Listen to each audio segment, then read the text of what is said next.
Dans le quartier parisien de Bastille se cache un atelier au fond d'une cour, créé il y a quelques années et intitulé « À Paris » chez Antoinette Poisson. Je vous y emmène. Ses deux fondateurs, Vincent Farelli et Jean-Baptiste Martin, me reçoivent dans leur alcôve bien à eux. Ici, les yeux s'émerveillent, motifs de couleurs, tissus, papier, et les mains s'affairent, impriment, peignent. Spécialistes de la restauration des œuvres sur papier, ils ont fait en effet de la dominoterie une passion et ont remis au goût du jour ce savoir-faire magnifique du XVIIIe siècle, d'impression à la planche, rehaussée de couleurs. À l'occasion de la création de leur collection avec la Maison Fragonard, ils se confient sur leur parcours et leurs inspirations entre Paris, Bastille et la Bretagne. Je suis Charlotte Urbain et vous écoutez Confessions olfactives, la 3e saison de À Fleur de Nez, un podcast signé Fragonard Parfumeur. Bonjour Jean-Baptiste. Bonjour. Bonjour Vincent. Bonjour. Merci de m'accueillir dans votre atelier parisien, donc l'atelier d'Antoinette Poisson. Pour commencer, est-ce que vous pouvez me raconter l'histoire d'Antoinette Poisson ? Qui est Antoinette Poisson ? Alors Antoinette Poisson, c'est un clin d'œil à la marquise de Pompadour qui s'appelait Jeanne Antoinette Poisson et qui a vécu à l'époque des papiers dominotés. Donc pour nous, c'était une évocation du siècle des Lumières et de tout cet art décoratif qui naît autour du papier peint, puisque le papier peint va commencer à exister sous le règne de Louis XV. À la base, on est restaurateur du patrimoine. Avec tous les Vincent. deux. Oui.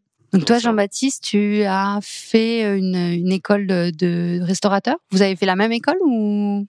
On n'a pas fait la même école. Moi, j'ai fait la Sorbonne à Paris. Il y a une formation pour les restaurateurs d'œuvres d'art. Et Vincent a fait l'Institut national du patrimoine, qui forme aussi les conservateurs de musées. Mais ils ont une section restauration d'œuvres d'art. Et c'est vrai qu'après notre diplôme, on s'est spécialisé dans la restauration de papier peint pour des demeures historiques ou des papiers peints qui sont conservés en fragments ou en rouleaux dans des musées des arts décoratifs, par exemple, différents musées français.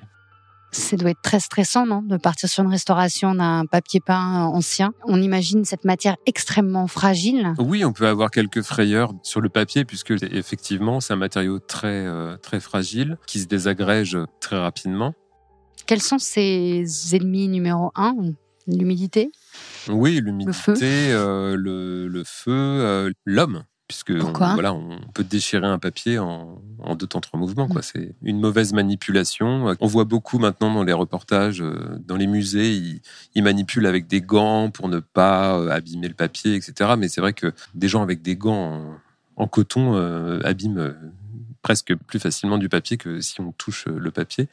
Je me souviens d'une expérience pour un musée où j'avais restauré un papier peint sur un paravent et la conservatrice, quand elle a vu tout le papier démonté, avait failli s'évanouir. Mais je lui ai dit, non mais vous inquiétez pas, c'est comme si on était sur la table d'opération et qu'on on était à cœur ouvert. Donc oui, c'est un peu c'est inquiétant, mais vous inquiétez pas, tout va revenir dans l'ordre.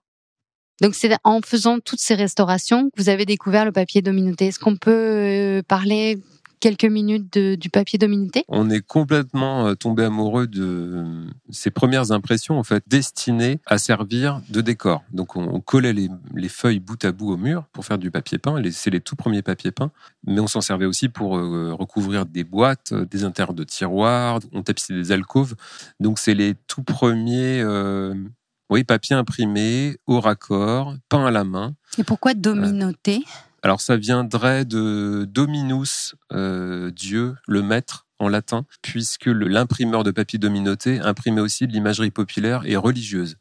Donc, c'était un imprimeur qui imprimait des images de la Bible, et des Saintes Catherine, la Madone, des choses qui étaient colportées, en fait. Qui servaient, c'est publicitaire, en fait, c'est la première. Oui, tout à fait. En fait, c'est un objet populaire et bourgeois. Le peuple achetait ces images de dévotion pour se créer un autel à la maison. On avait une image de dévotion à la maison. Et c'était une création d'un imprimeur. Alors, il y a énormément d'imprimeurs au XVIIIe siècle. Des dominotiers, il y en a énormément. Il y a des foyers, il y a Paris, il y a Rouen, il y a Orléans. Des foyers comme ça d'imprimeurs très importants. Et donc, c'est une corporation. Donc ils avaient tous le même format. Ils signaient en bas du domino comme on le fait toujours chez Antoinette Poisson. Donc là c'était à Orléans chez Sevestre Leblond, numéro temps. Ils avaient un petit peu ces codes qu'ils exploitaient à peu près tous pareil. Donc on a gardé cette manière de signer qui est géniale, puisque déjà à l'époque c'est une manière de signer son travail, de répandre son nom, etc. Ouais. Avec la ville où on travaille, son nom et le numéro du modèle. Et j'ai plein de questions en fait qui me viennent à l'esprit, notamment quand on travaille justement sur des objets anciens que vous chinez, des papiers anciens. Est-ce qu'ils ont des odeurs particulières, ces papiers? Oui, les papiers. Je pense que quand on va à un salon du papier ancien à Porte de Champéret, par exemple, ce salon existe toujours. C'est à la fois une odeur de papier, d'encre, de poussière. Ouais, il y a une espèce de mélange comme ça de choses, mais oui, tout dépend en fait où a été conservé le papier. Esthétiquement, il y a des papiers qui ont une fraîcheur. Il y a des papiers dominotés qu'on chine qui sont une feuille entière, donc c'est des choses maintenant rares. Ça veut dire que la feuille n'a pas été utilisée, elle a été conservée telle quelle, sans avoir été apposée. Conservée dans un tiroir à l'abri de la lumière, donc elle a ses couleurs quasiment, on va dire, telles qu'elles étaient lors de la création du motif. Donc ça c'est rare. Encore plus rare, mais c'est très émouvant. Après, voilà, on a des papiers qui ont vécu, qui ont été décollés d'une couvrure de livre. Alors là, ils ont été manipulés. Je pense qu'on a des empreintes digitales sur 2 siècles d'empreintes digitales, mais le papier, le papier s'est patiné. Et qui donne aussi un certain charme Oui, bien sûr, c'est émouvant en fait. C'est les papiers qui ont vécu, ou des boîtes ou des coffrets qui sont cabossés, qui sont un peu. On les trouve dans l'état. Ça veut dire que c'est des objets qui servaient à l'époque. Donc là, on est dans votre boutique atelier parisien à Bastille. À côté, travaillent vos collaboratrices. Je les vois d'ici, à travers la fenêtre. Elles utilisent un papier qui ressemble, je crois, j'ai cru lire, beaucoup au papier 18e. Ça, c'est quelque chose auquel vous tenez beaucoup. Un monsieur extraordinaire qui fabrique... Tout à fait. Quand on a commencé l'aventure Antoinette Poisson, on s'était donné pour mot d'ordre de retrouver vraiment cette matière papier telle qu'elle pouvait être au 18e. Et c'est possible. Et c'est possible encore aujourd'hui grâce à un moulin à papier qui s'appelle le moulin du Verger. Et Jacques Bréjoux en est le propriétaire, et il a cette technique. Il a mis des dizaines d'années à trouver donc les bonnes techniques pour retrouver la fabrication. La fabrication des papiers tels qu'ils pouvaient être au XVIIe ou au XVIIIe siècle. Vous utilisez quel type d'encre ? Vous arrivez à retrouver aussi, c'est difficile de retrouver une encre utilisée. Alors, les encres au XVIIIe sont faites à partir de pigments broyés. Donc, les dominotiers utilisaient au XVIIIe des encres, on fait à partir de pigments naturels. Donc, il y a des noirs de fumée, du carbone. On utilise l'indigo. On utilise les ocres pour tout ce qui est jaune, rouge et jaune d'Avignon. Ça va plaire à Fragonard. Oui, jaune d'Avignon, ouais. Et puis, on lie ces pigments pour qu'ils tiennent sur le papier avec des colles animales. Donc là, on utilise la colle de peau de lapin, notamment. Les papiers peints qui sont imprimés à la planche au XVIIIe siècle ou au XIXe siècle sont faits avec cette technique. La colle de peau, oui, la colle de peau, parce qu'on la prépare soi-même, c'est-à-dire que vous achetez le lapin. On achète le lapin, donc Pompon, viens ici s'il te plaît, on a de la colle à faire. Donc c'est à la fois de la colle de peau, c'est la gélatine. C'est de la gélatine, ouais. Ok. Mais qu'on achète en paillettes, qui peut qu'on fait gonfler dans l'eau, puis qu'on fait chauffer. Donc fraîche, elle a une odeur, mais c'est pas du tout désagréable. Mais alors, si vous avez le malheur d'oublier la casserole plusieurs jours sans la mettre au frais et que vous réchauffez ça, on sent du vécu. Infernal. C'est infernal. Et puis, on a souhaité ne pas utiliser ces techniques-là pour plusieurs raisons. C'est que aujourd'hui, la colle de peau telle qu'on la trouve, c'est pas du tout la colle de peau qu'au XVIIIe on utilisait, qui était très purifiée, qui était transparente. Aujourd'hui, la colle de peau, il n'y a plus de fabricant en France et on l'achète en Chine. Donc, elle est, en gros, il broie l'animal en entier pour vous faire de la colle. Donc, la colle est marron, elle teinte les couleurs, ça va. Enfin, c'est pas du tout la qualité qu'on avait au 18e.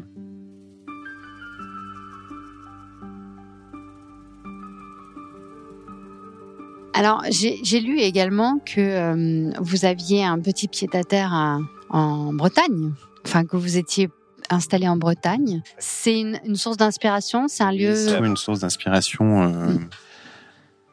En fait, c'est une maison qu'on a achetée dans un premier temps, une maison en Bretagne, dans une petite cité qui s'appelle Port-Louis. Une maison qui a gardé son décor 18e complet, qu'on a en fait découvert un peu par hasard. C'est une cliente qui nous a parlé de Port-Louis et qui nous a fait visiter cette maison et on l'a achetée assez rapidement. Et surtout, vous êtes attelé à restaurer un peu, selon vos critères pointus, d'une idée de 18e, de retrouver notamment la salle à manger, enfin la cuisine plutôt. J'avais envie de parler un peu de cuisine parce que c'est très présent, la cuisine. Vous êtes présente dans la maison. C'est vraiment la pièce, pour nous, maîtresse d'une maison. C'est vraiment un lieu de partage et de convivialité.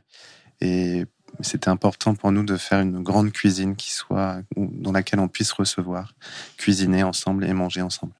On a édité d'ailleurs pour la sortie de la collection qu'on fait ensemble, Fragonard et Antoinette Poisson, un petit livret de recettes parce que on se retrouve un peu là-dessus sur les recettes de cuisine.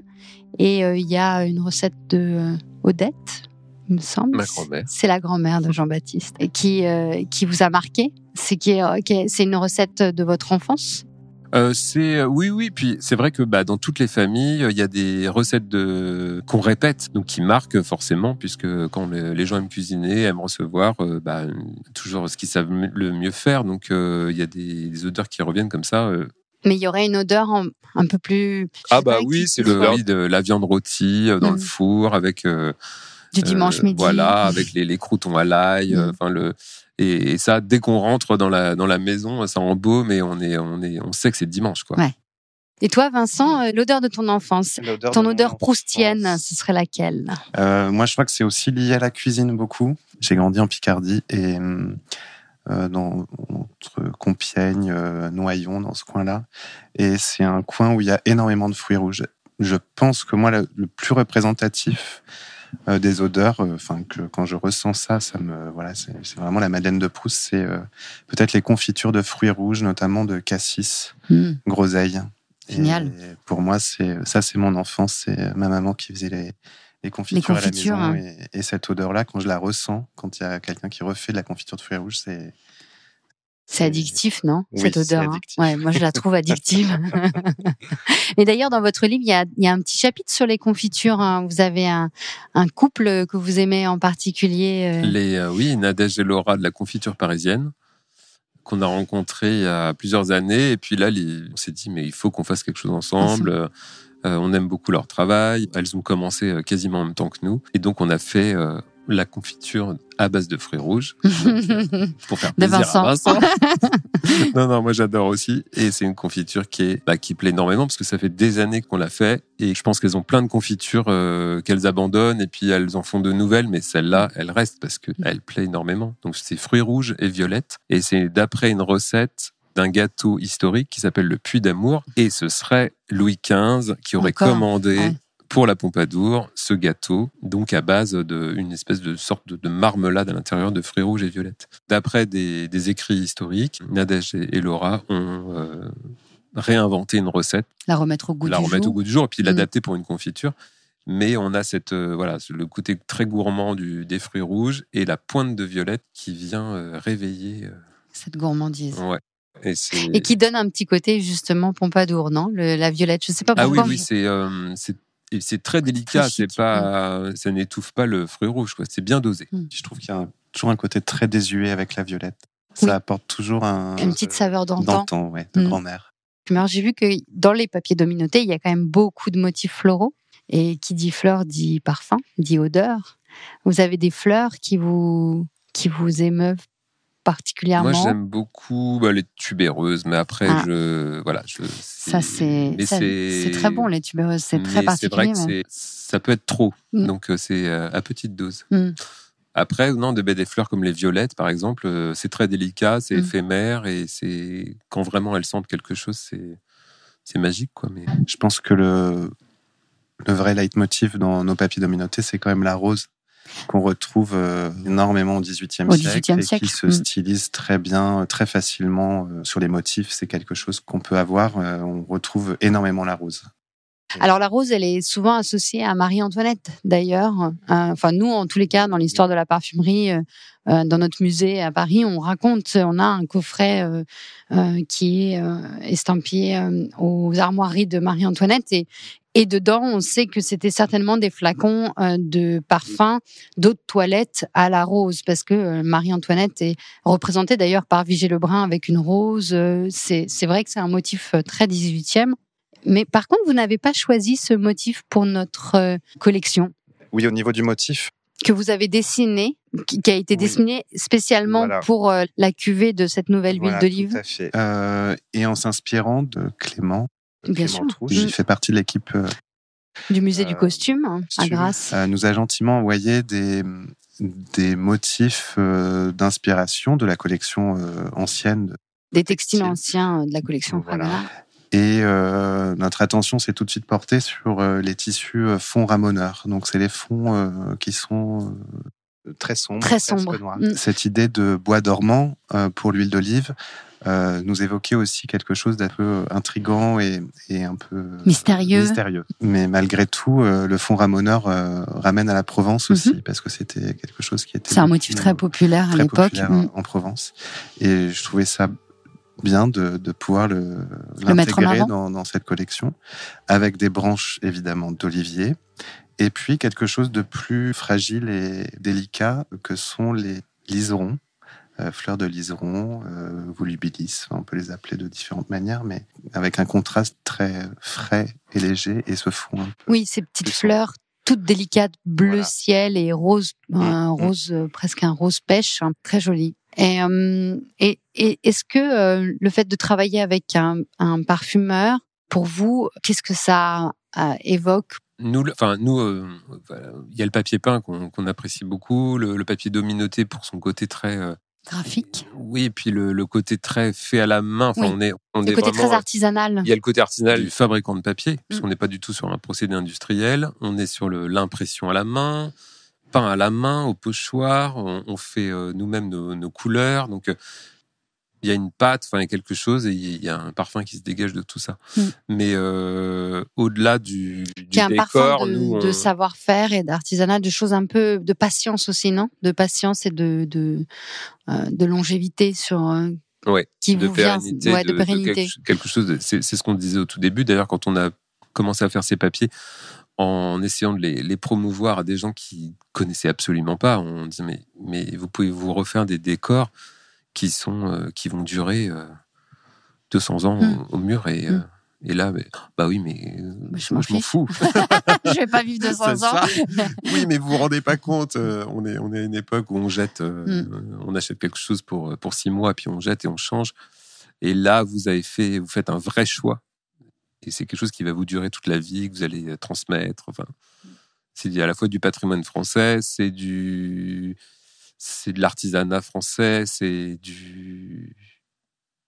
un motif qui est 18e, mais qui est complètement au goût du jour. Je veux dire, on n'est pas du tout... Vous vous rendez compte, ce dessin, il est toujours à la mode.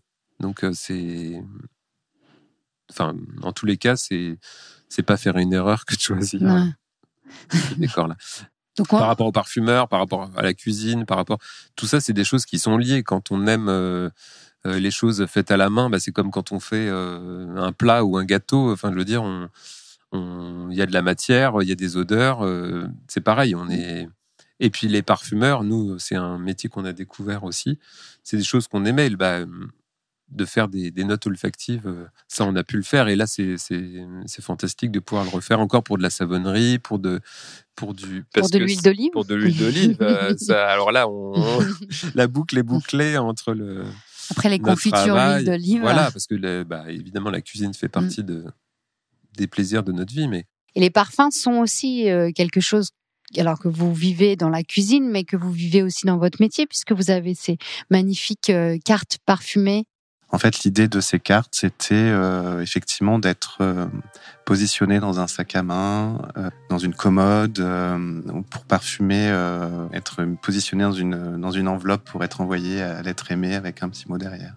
Et les cartes à jouer au 18e étaient souvent utilisées pour ça, d'ailleurs. Quand le jeu était plus complet, on utilisait comme en fait les post-it aujourd'hui, ça servait de cartes sur lesquelles on écrivait une liste, un petit mot d'amour ou une liste de choses à faire, de courses, voilà.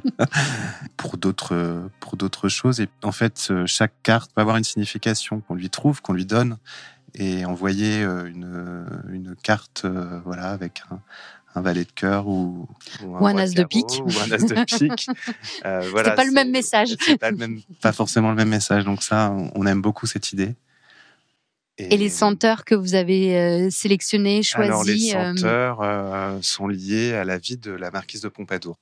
Et donc l'idée, c'était de travailler la jeunesse, un événement particulier, en tout cas de la jeunesse de la marquise de Pompadour, qui était sa rencontre avec le roi Louis XV dans la forêt de Sénart. Donc on a voulu faire une fragrance très fraîche, très verte, enfin fraîche et verte.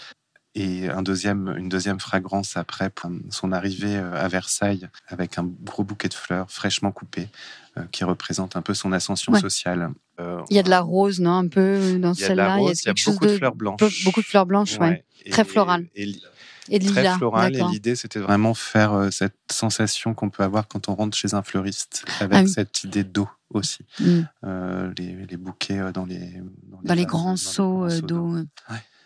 Et puis la troisième fragrance, on voulait évoquer un petit peu sa vie qui se détache un petit peu de la cour, mais pour autant, elle était quand même très très présente auprès du roi, toujours, même si elle n'était plus la favorite. Mais on voulait évoquer ses nombreuses demeures, donc plutôt l'aspect intérieur. Feu de cheminée, non ? Il y avait, ce que j'ai senti, un petit côté boudoir, feu de cheminée. Feu de cheminée, donc épicé. Un peu fumé, la cire, le bois, le cuir. C'est des odeurs que le cuir. J'ai vu que vous travaillez aussi avec un menuisier. C'est vrai il y a beaucoup d'odeurs dans un atelier de menuisier. Alors il est luthier. Si vous pensez au tas de sable. Oui. C'est ça. Il est luthier, pardon. Et il est musicien, d'où le nom, le tas de sable, puisque c'est ça évoque le jazz. Donc il est musicien, mais il est luthier d'instruments baroques avant. Donc et vous allez comme un gant. Et cette rencontre extraordinaire en plein Port-Louis, là on rencontre un luthier baroque et qui restaurait un bâtiment pour en faire un lieu d'atelier, d'échange, atelier d'artistes. Et il se faisait qu'on cherchait un atelier pour travailler en Bretagne. Donc on a... Du coup, votre production est à la fois ici à Paris et en Bretagne.